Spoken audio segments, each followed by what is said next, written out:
Na bien. Ah. Bia mbata na Air France. Bia libaya pe le kaka. Donc visa libaya pe komi. Ba hôtel de luxe pe ya libaya pe komi. Ah. Na préféré na ngana tika na ngana libaya.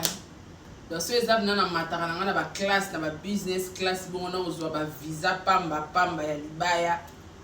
Ya obuka na te région na ngana libaya. Rêve.